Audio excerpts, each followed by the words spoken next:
참여학술제 시작 전 안내 말씀드리겠습니다. 참여학술제는 코로나19로 인하여 오전, 오후로 나누어 발표할 예정입니다. 현재 대강당에 있으신 모든 분들은 사회적 거리 유지 구비로 좌석을 한 칸씩 띄어앉고 마스크를 필수로 착용하고 있습니다. 본격적으로 2020년 신진지원사업 동원대학교 보건의료행정과 참여학술제를 시작하겠습니다.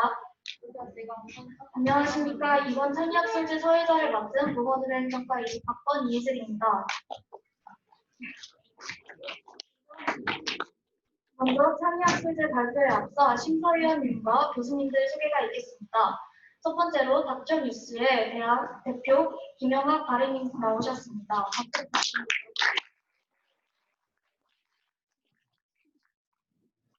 두 번째로 양혜정 학부과장님 자리해 주셨습니다. 세 번째로 정성석 교수님 자리해 주셨습니다. 네 번째로 황미경 교수님 자리해 주셨습니다. 다음으로 양혜정 교수님께서 한 말씀 해주시겠습니다. 큰 박수로 부탁드립니다.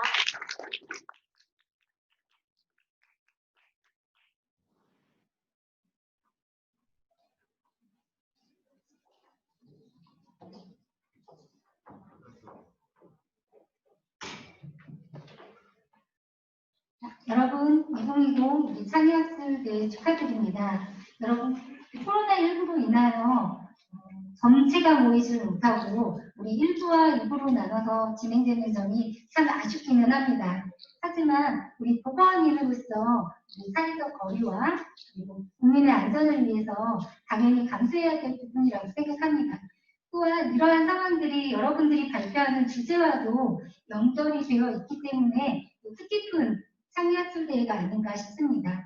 여러분들께서 또 기존에도 저희가 매년 이어왔지만 올해가 더 뜻깊은 이유는 사회적인 이슈와도 맞물렸지만 또 1학년 학생들이 또 2학년 학생들과 함께 이렇게 발표를 하는 조들이 있기 때문에 더더군다나 뜻깊은 자리가 아닐까 싶습니다. 여러분들이 이 기회를 통해서 또 사회에 나가기 전에 한 걸음 사회인으로서의 역량을 갖추는 기회가 되길 바랍니다. 여러분 축하드립니다.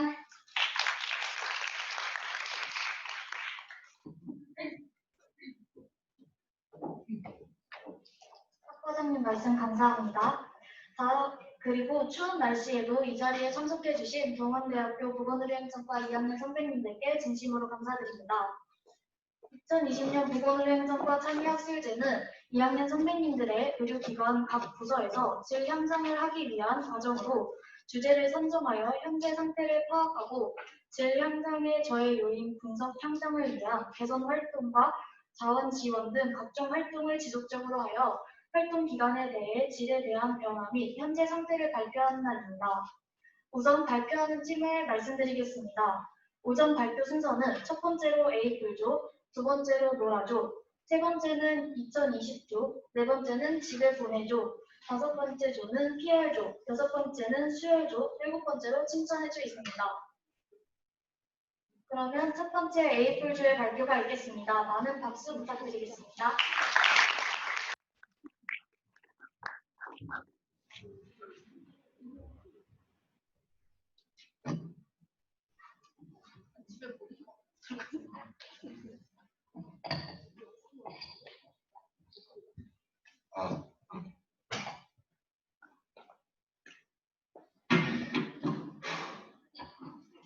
네, 안녕하십니까. 에이플조 발표를 맡은 한아름 손시안입니다.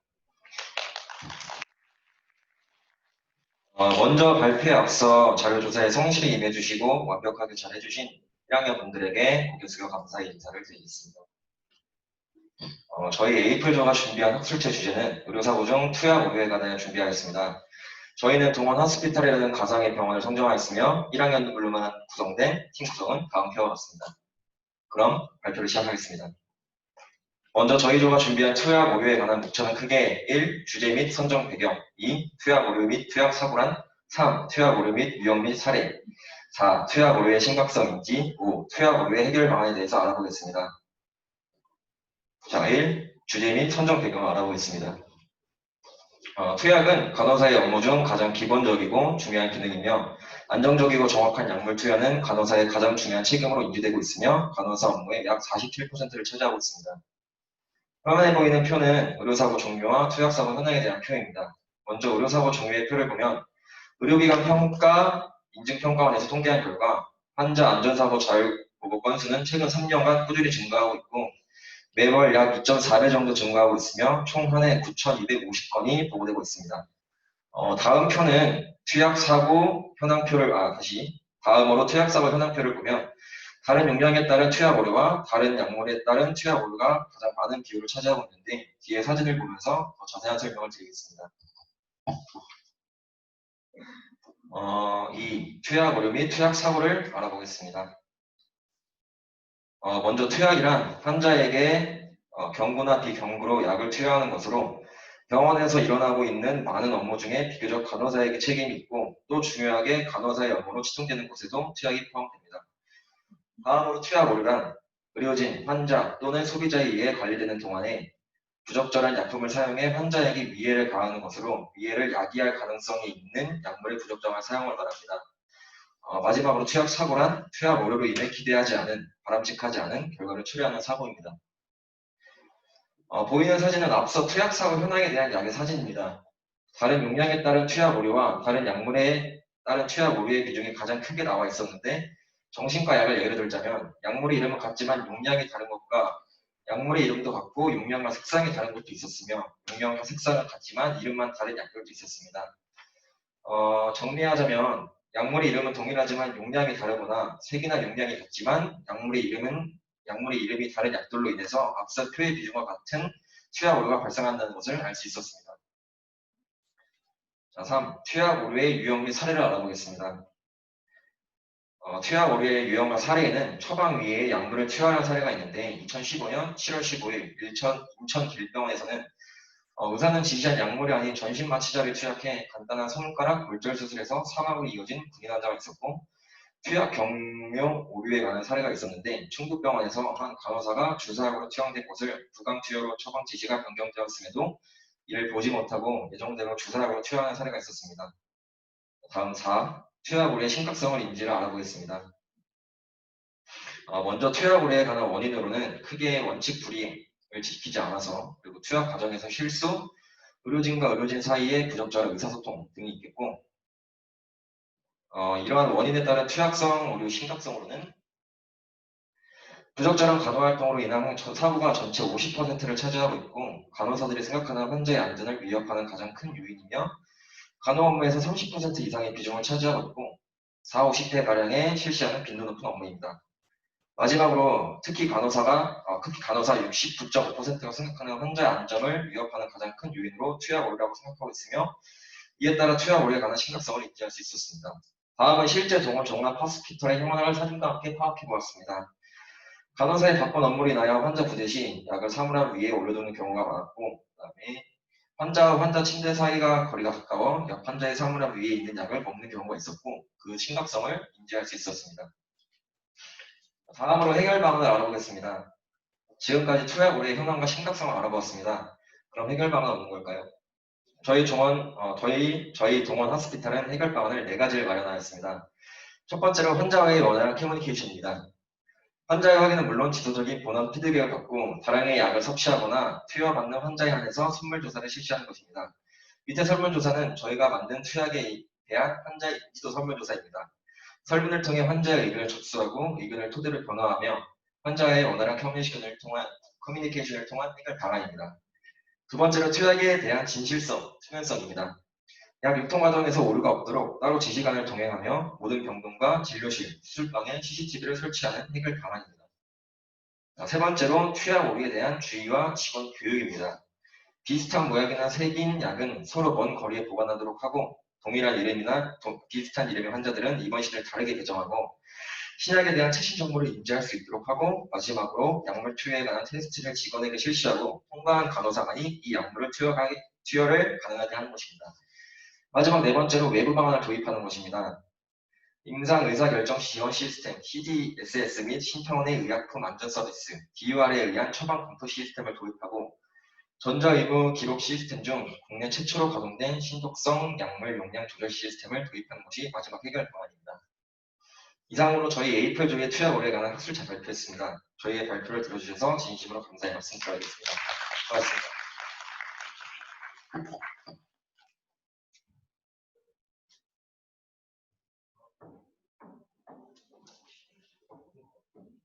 네, 좋은 발표 감사드립니다. 두 번째로 노라조의 발표입니다. 노라조 발표에 많은 박수 부탁드립니다.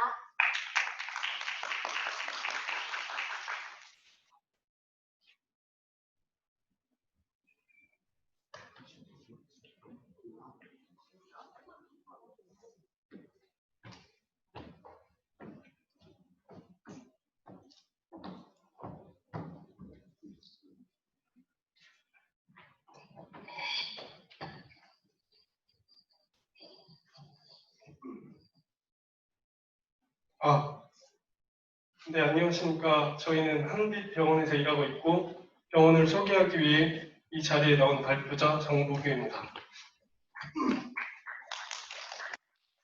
네, 목차입니다. 첫째로 병원 소개, 둘째로 수혈 부작용 및 사고 사례, 셋째로 예방 방안, 네 번째로 결과 말씀드리겠습니다. 저희 병원은 한빛병원이고 이득 병상을 보유한 일반 의과입니다. 서울특별시 강동구 풍성로에 위치하고 있습니다. 저희 병원 사진입니다. 위 사례는 저희 병원에서 발생한 한 의료사고이며 마취과 간호사 근무 교대 중 다른 환자의 혈액을 수술실에 전달하는 과정에서 이중 확인이 누락되었고 수술 중 과다 출혈이 발생한 A형 환자에게 B형 농축 적혈구 투팩을 25분간 급속 수혈 오류를 인지하고 항히스타민제 투여 및 수액 주입, 수술 종료 후 호흡 곤란으로 기도 삭관 후 오랫동안 인공호흡기 치료를 하는 사고가 있었습니다.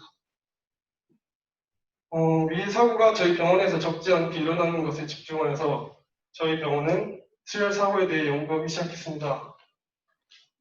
다음 PPT는 위에서 소개한 사고 사례를 분석한 내용입니다.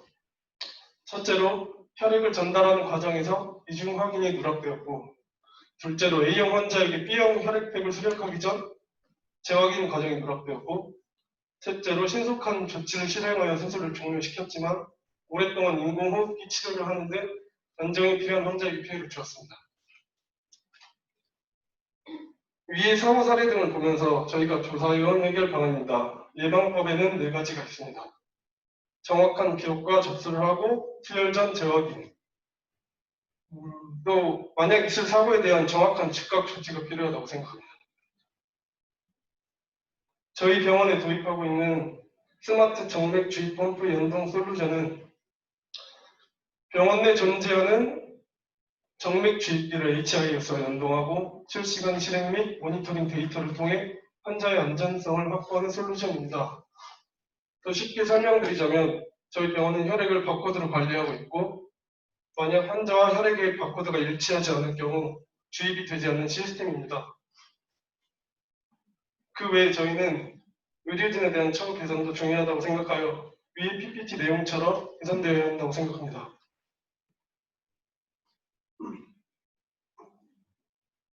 사고를 줄이기 위해서는 방법도 중요하지만 의료의 질이 향상되는 것도 중요합니다. 환자 중심으로는 수혈의 행위가 병원 중심이 아닌 서비스를 받은 환자의 안전, 의료의 질의 향상을 위해 환자 중심으로 바뀌어야 하고 환자 혈액 관리로는 적정 수혈과 환자 중심의 혈액 관리로 환자 안전을 도모하고 치료 결과를 향상시켜 의료의 질을 지속적으로 향상할 수 있도록 해야 합니다. 국가적 접근으로는 환자 혈액 관리는 국가적으로 접근해야 하며 국가가 적극적으로 환자 중심의 환자 혈액 관리를 도입해서 수혈로 인한 위험성을 예방해야 합니다. 그래서 저희는 앞에서 소개한 해결 방안을 저희 병원에 대입하였고 결과적으로 해마다 사건 건수가 줄어드는 것을 확인할 수 있었습니다. 그래프를 보면 한빛병원은 2016년부터 수혈 사고에 집중하여 개선의 필요성을 느껴 개선 활동을 시작하였고 시작한 해마다 건수가 서서히 줄어들다가 특히 2018년에 수혈 사고가 많이 줄어든 것을 확인할 수 있고 그래프를 보고 앞으로도 수혈 사고는 없어질 것으로 보입니다. 이상 발표 들어주셔서 감사합니다.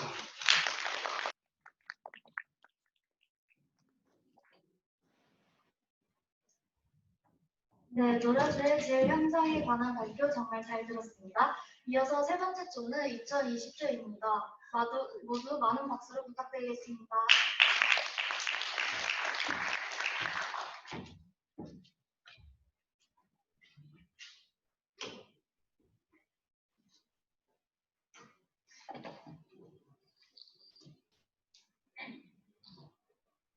안녕하십니까. 저는 2020조의 발표를 맡게 된 정미르라고 합니다. 다음 목차와 같이 우리 병원에서 발생한 감염 사례를 통해 병원 내 위생의 중요성 및 해결 방안에 대해 발표하겠습니다. 병원 감염이란 입원 당시에는 없었거나 혹은 잠복하지 않았던 감염이 입원 기간 중 발생한 감염을 의미합니다. 병원 감염 관리의 목적은 병원에 입원하거나 방문하는 환자와 보호자를 병원 감염으로부터 보호하고 병원에서 근무하는 모든 직원을 병원 감염으로부터 보호하는 것입니다. 우리 병원 내 감염 현황 보고에 따르면 전체 85,547명의 퇴원 환자 중 3,161회에 3.7% 병원 감염이 발견되었습니다. 원내에서 발생률이 많은 감염은 요로 감염이 30.3%로 가장 많았으며 다음으로는 폐렴, 창상 감염, 혈액 감염 순이었습니다.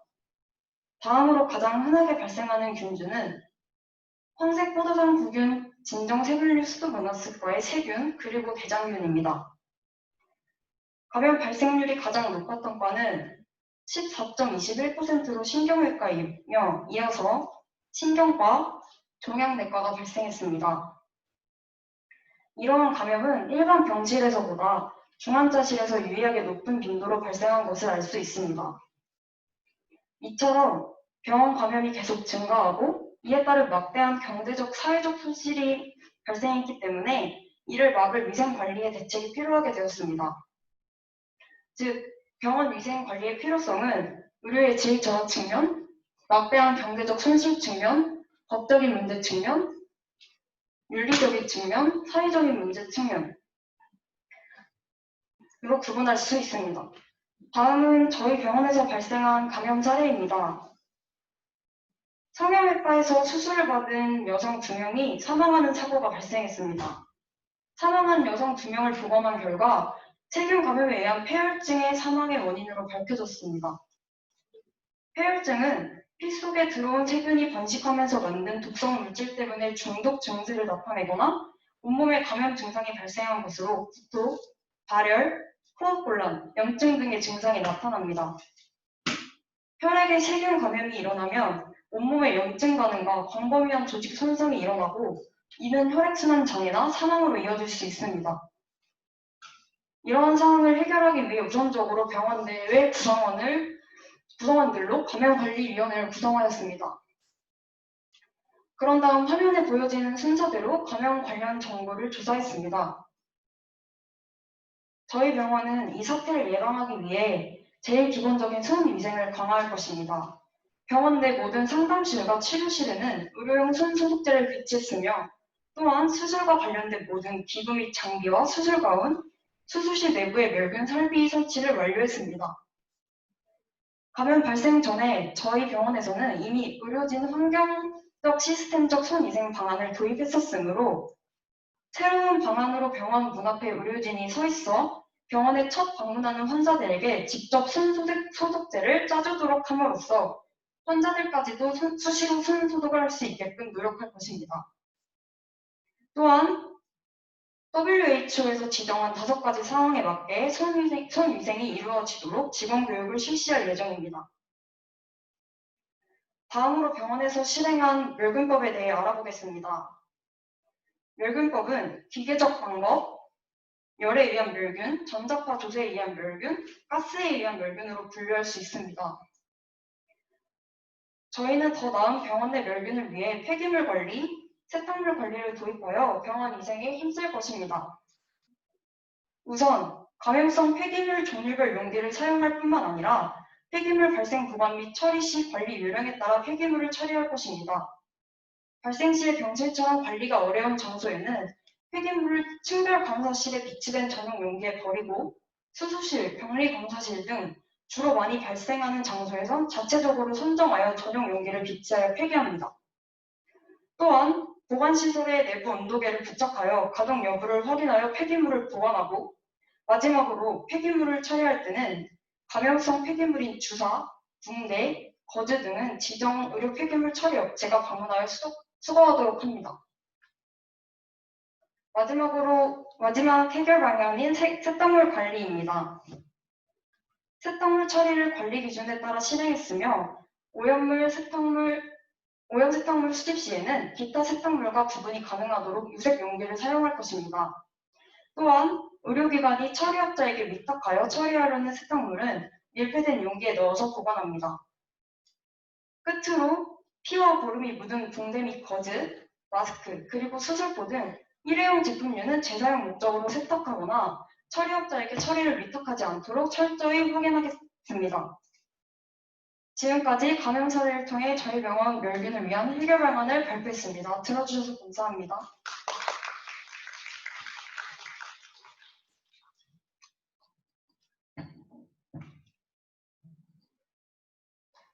네, PPT를 정말 잘 만드신 것 같습니다. 바로 네 번째 조를 소개하겠습니다. 네 번째 조는 집에 보내줘입니다. 큰 박수로 맞이해주세요.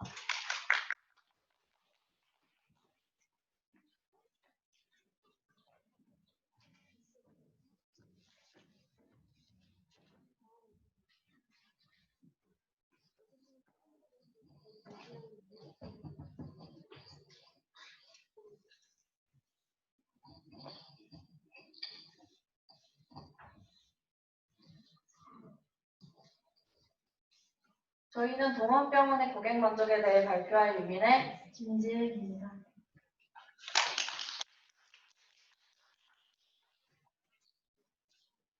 동원병원은 14개의 특성화센터와 23개의 진료과를 운영하고 있으며 선진 글로벌 수준의 전문의 협진 시스템, 의료 장비를 갖춘 신개념 진출 종합병원입니다. 인술제를 설립으로 하고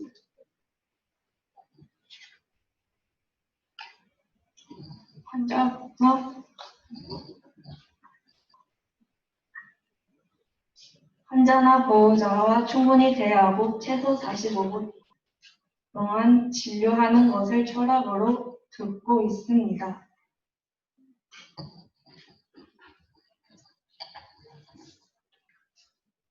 저희는 얼마 전 고객의 소리함을 통해 불만 사항을 접수했습니다. 첫 번째 사례입니다. 얼마 전 동원병원에 다녀온 사람입니다. 너무 아파서 몸 가눌 힘도 없는데 진료실이 어딘지 안내판도 제대로 되어 있지 않고 직원분들에게 물어봐도 알아듣기 너무 힘들더라고요. 헤매다가 힘들게 찾았네요. 진료받기도 전에도 몸이 아파지는 것 같았어요. 라고 고객의 소리함에서 환자의 의견을 수용했고요. 직원들의 확인으로 안내판이 너무 위에 있고 글씨가 작아 잘 보이지 않을 수 있다 판단하였습니다. 그래서 저희 직원들은 위에 달려있는 안내판을 벽면으로 옮기고 더 쉽게 길을 찾으시도록 각 진료과별로 색을 지정해 바닥에 안내 테이프를 부착, 생명 환자를 고려해 테이프의 색상을 글씨로 명시해놨습니다. 또한 시각장애 환자들을 위해 바닥에 벽면에는 전자로 된 안내판을 추가로 설치했습니다. 두 번째 불편 사항입니다. 저희 할아버지가 다리를 다치셔서 이 병원에 입원해 있는데 화장실이 좁아서 휠체어가 들어갈 수가 없고 인거를 둘 자리 또한 없어 불편합니다. 또한 화장실 내 안전바가 한 개밖에 없어 화장실 이용에 불편함을 느꼈고 출입문 기준으로 화장실은 왼쪽, 샤워실은 오른쪽인데 화장실 문은 옆으로 밀게끔 출입문을 잠기게 되어 있어 화장실 사용 후 무신경하게 나오다 보면 출입문과 맞춰서 낭패를 보게 되는 불편함이 종종 있었습니다. 화장실 문에서 나올 때 출입문 충돌과 안전바가 한 개밖에 없어 겪는 불편함을 고려해 예산을 책정하고 업체에 의뢰했습니다. 이것이 변경된 모습입니다. 출입문도 화장실 문과 마찬가지로 미닫이로 교체하면서 화장실 입구 부분을 휠체어가 들어갈 수 있게끔 일부 델링을 통해 확장시켰습니다. 그리고 세면대와 양변기의 안전바를 기존 1개에서 2개로 추가 설치해 이용에 불편함이 없게끔 하였습니다. 저희 직원들은 고객 만족을 위해 언제나 최선의 서비스를 제공하도록 노력하고 있습니다. 감사합니다.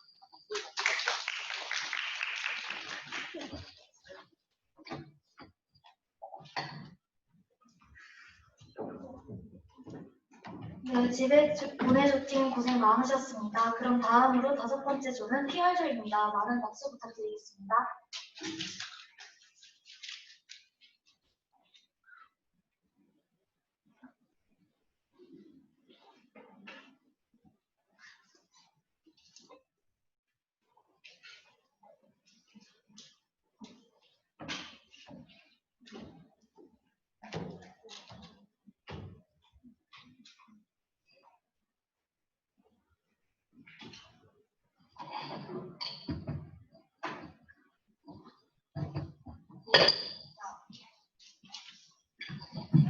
안녕하십니까. 동안대학병원 환자 과실 현황 발표를 맡은 PR조 김정희.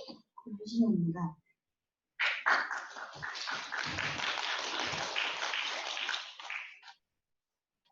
목차는 환자 과실의 정의로 시작하여 3가지 사례와 각 사례의 문제점 분석, 그리고 이에 따른 개선 방안은 무엇인지까지 이어져 마지막은 결론과 느낀점으로 마무리하는 총 6개의 목차로 구성되어 있습니다. 환자 과실이란 환자가 의료인에게 거짓을 말하거나 필요한 사실을 숨긴 경우 의료인의 행위에 실수가 있더라도 다소 산적되는 것을 뜻합니다. 환자 과실 사례 첫 번째, 건강검진을 받은 사람은 2차 검진 통보를 흔히 받게 되어 있습니다. 그러나 2차 검진 대상자 10명 중 6명은 검사를 받지 않는 것으로 나타났다는 내용입니다. 사례 두 번째, 요양병원에 입원한 70대 노인이 목욕을 거부하는 과정에서 바닥으로 떨어져 치료를 받던 중 6개월 후 숨진 사고로 이에 유족들은 민사소송을 제기했다고 합니다. 그러나 법원은 병원 측에게 과실이 없다는 판결을 내렸다는 내용입니다. 사례 세 번째, 정신교육으로 수입되지 않는 외국 약품을 구입해와서 몰래 먹는 경우, 이런 약품은 대부분 국내에서 허용하는 유효물질 수치를 넘은 경우가 많아 복용 시 환자에게 문제가 될 수 있으며 의사의 처방으로 받은 진통제나 약국에서 흔히 구매할 수 있는 약물들을 악용하여 약물 중독에 빠지거나 약물 과다 복용으로 사망 또는 약물을 이용해 자살을 하는 사례가 점차 늘어나고 있는 추세로 나타났다는 내용입니다.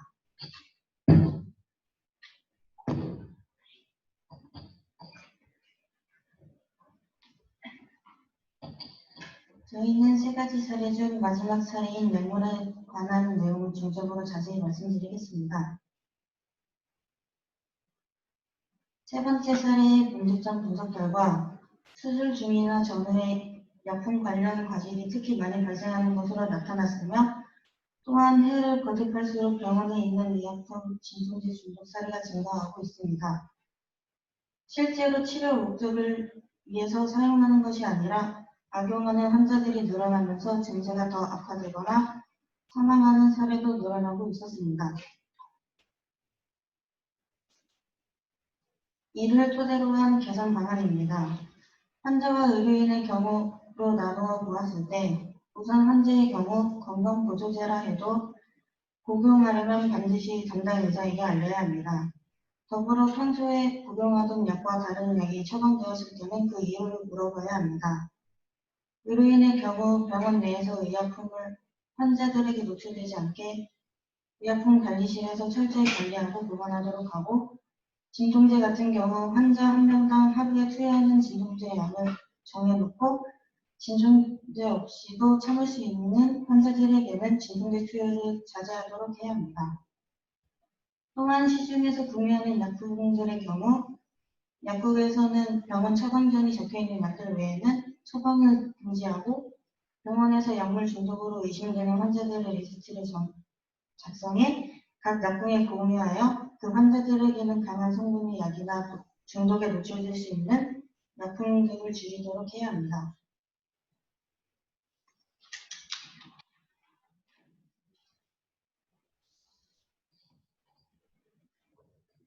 앞서 말한 사례들을 효과적으로 예방하기 위해 팜플렛 또는 안내문을 제작하여 환자와 보호자에게 나누어 드리는 방법을 생각해 보았습니다.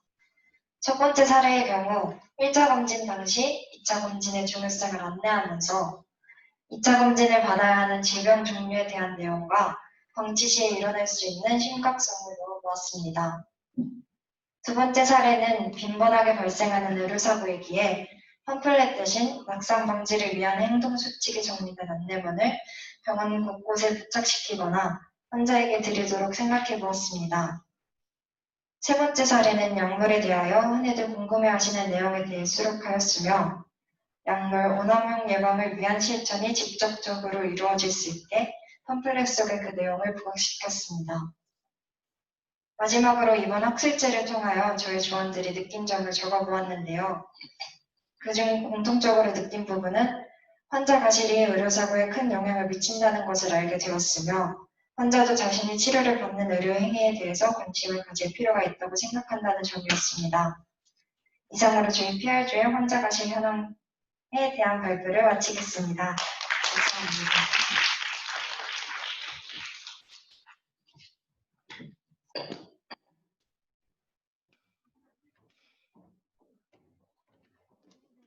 에서 정말 많은 노력이 보이는 것 같습니다. 그럼 다음으로 6번째 조는 이름 업주입니다. 지금 큰 박수로 맞이했습니다.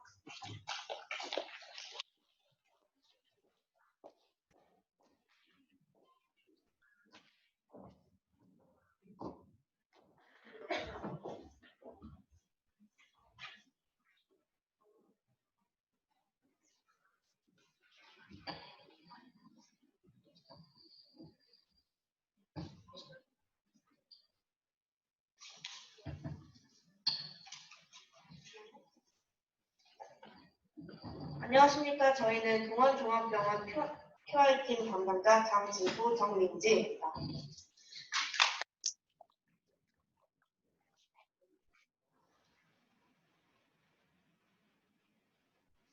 저희 동원종합병원은 경기도 성남시 분당구에 위치하고 있으며 1995년에 개원한 종합병원입니다. 현재 진료 과목은 9개 진료 과목이며 경성수는 181개로 운영 중입니다.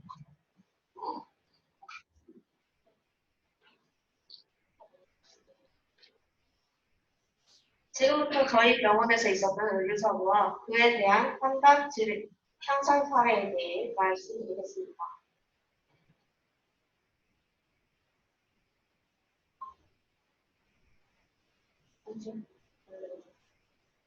저희 병원 비뇨기과에 있었던 전립선 암 진단 진단 사연입니다. 60대 남성 환자가 건강검진상 전립선 특이항원 수치 증가로 비뇨기과의 진료를 권유받았고 저희 병원 비뇨기과에 내원하였습니다. 내원했을 당시 배뇨곤란을 호소하였고 전립선 비대 진단을 받은 후 조직검사와 약을 처방받았습니다. 하지만 4~5개월 이상 지속된 골반 통증으로 정형외과에 내원하였고 전립선 의심 진단을 받게 되었습니다. 이후 비뇨기의학과 검사상 전립선 특이항원 수치 증가와 다발성 골전으로 조직검사 후 전립선암을 최종 진단받아 치료를 권유하였으나 환자의 병원을 믿지 못하여 치료를 거부하였고 환자는 삼각종합병원인 드림병원으로 내원하여 조직검사와 MRI 영상검사를 다시 받은 후 전립선암 4기와 다발성 골전이 진단을 받아 호르몬 치료인 항원 치료를 받고 있으며 공항병원의 암 진단 지연에 대한 손해배상을 신청한 상황입니다.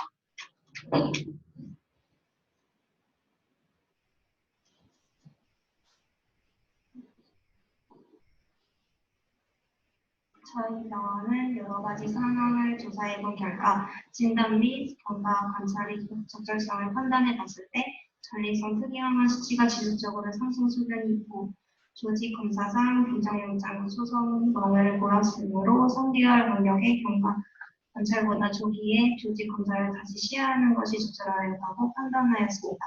현재 환자 상태는 월급자리가 있는 전립선암 분기 4기에 해당하는데 최초에는 확실한 판단이 어려웠다는 할지라도 조직검사상 비상행정적 소상법 진심증 결과가 확인되었을 때 신속히 재조직 검사를 시행했어야 하며 이후 전립선 특이한 수치가 급격한 상승을 보였으나 의료진이 소극적 태도를 주의한 것이 전립선 진단을 늦어지게 한 것이라고 판단하였습니다.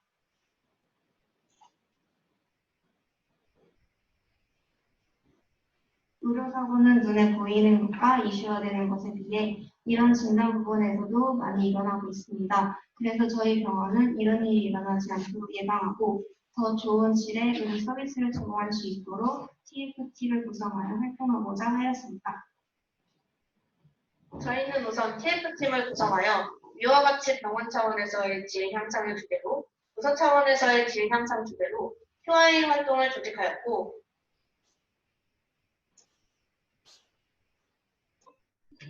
보이시는 표와 같이 부서에 따라서 주제를 선정하여 질 향상 활동을 하였습니다. 그리고 이번에 일어난 진단 지연 의료 사고에 대해서는 AI 의사의 말씀을 도입해 보다 신속하고 정확한 진단을 내릴 수 있도록 보완하였고 또한 앞선 문제의 해결과 동시에 많이 일어나는 수술실 의료 사고에 대해서도 대비하기 위해 스마트 수술실을 도입하여 보다 정확성 있고 관리가 가능한 수술 시스템을 구축하였습니다. 이와 같이 저희는 여러 시스템을 도입하고 TF팀을 통해 계속 모니터링하고 있습니다. 그 결과 그래프를 보시면 의료사고 비율이 저희가 생각한 목표가 34.4 이하보다 더 높은 발생률을 34.1의 낮은 값을 달성한 것으로 보일 수 있습니다. 이상 저희 동암종합병원 QI 사례 발표를 마치도록 하겠습니다. 감사합니다.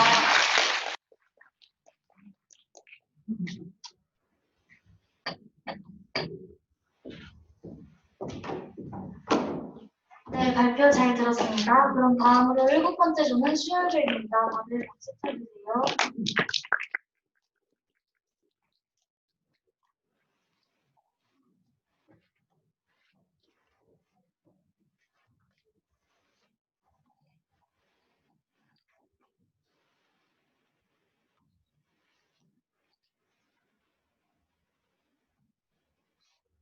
안녕하십니까. 저희는 환자 확인이라는 주제로 발표할 동원병원의 안나은 이재희입니다.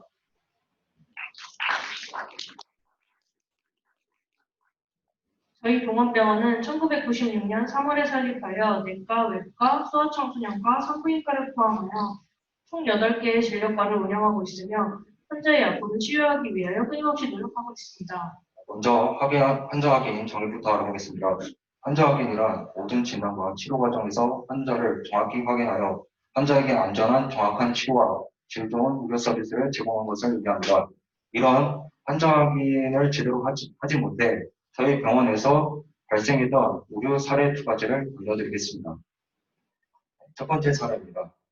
수술실에 2명의 환자 대기 중으로 1번 수술방에 A 환자, 2번 수술방에 B 환자의 수술 예정이었으나 환자 확인 절차 누락으로 반대로 수술방에 유실시켜 수술 직전 환자에게 연결된 수액에 적힌 환자 정보를 보고 오류 사실을 인지했던 사례가 있었습니다. 이러한 환자 확인 오류를 방지하기 위해 저희 동원병원은 이름, 등록번호, 생년월일과 같은 환자 확인 정보를 개방형 질문을 통해 물었고 이것이 어려울 경우 이름과 진단명, 그리고 환자의 특이 증상을 기록해 두는 것으로 환자 확인 오류를 예방하고 있습니다.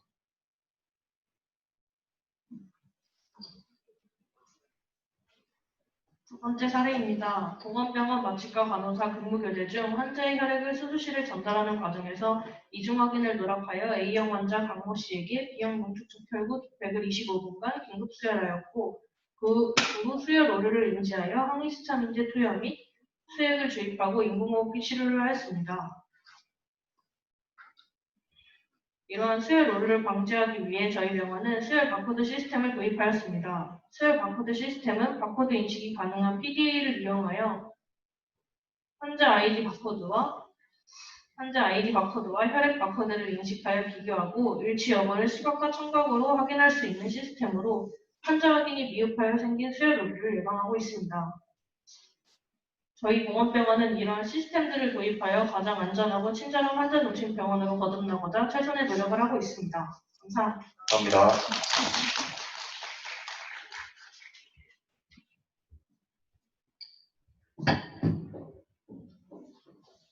네, 주제에 맞게 질 현상에 대해 정말 많이 조사를 하신 것 같습니다. 수혈주 고생 많으셨습니다. 그럼 다음으로 창의학술제의 오전 발표의 마지막을 꾸며줄 칭찬해줘의 발표가 있겠습니다. 큰 박수 부탁드리겠습니다.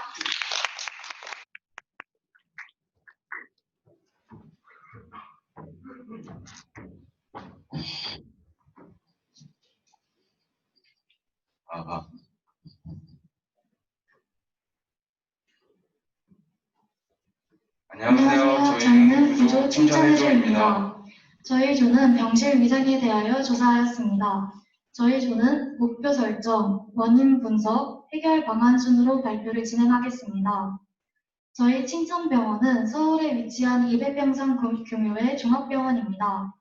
2020년 1월 어느 날 오후 2시경 교통사고로 인한 골절 환자가 응급실로 구급차를 통해 이송되었습니다.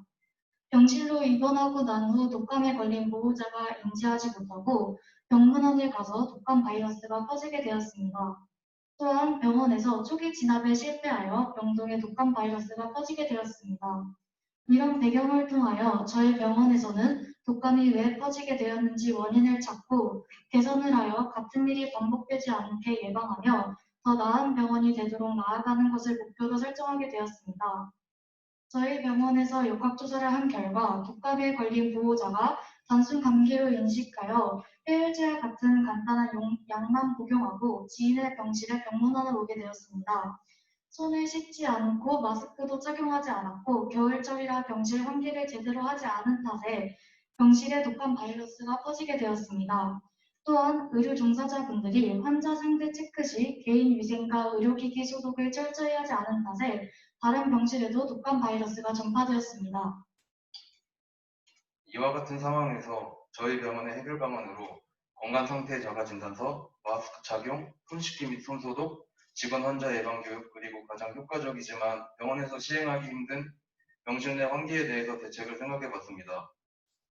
밀폐된 병실의 환기를 위한 환기장치인 열외수 공기청정기 즉 리쿠퍼레이터는 스타즈스터린 코리아라는 국내 회사에서 개발된 열 교환식 환기장치로 실내에 오염된 공기가 배관을 통해 환기 장비 내부 소자의 온도를 남겨둔 채 습기와 함께 외부로 배출되고 외부의 공기가 장비 내 휠 내부 소자를 통과하면서 남겨놓은 온도를 포함하여 실내로 공급하는 원리로 작동됩니다.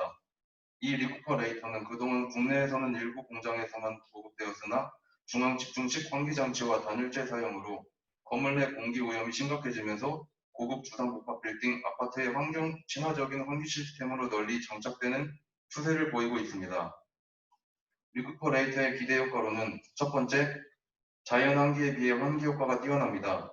두 번째, 실내 온도 변화 걱정 없는 충분한 환기로 호흡기 질환 예방 및 근로 능률 향상이 됩니다.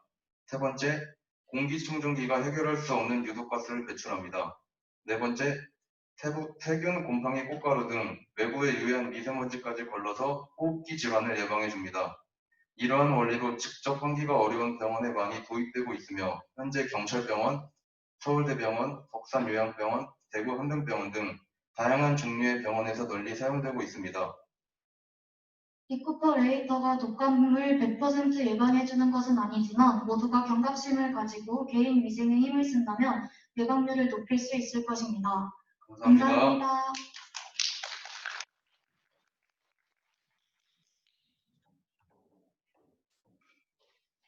네, 마지막 칭찬해주였습니다. 마지막 발표에서 긴장을 많이 했는데 예쁘게 잘 봐주셨으면 감사하겠습니다. 이렇게 해서 보건의료 행정과 창의학술제 오전 발표는 마무리가 되었습니다. 오후 발표는 12시 30분부터 시작됩니다. 보건의료 행정과 창의학술제 오전 발표를 마무리하겠습니다. 사회자 이예슬이었습니다.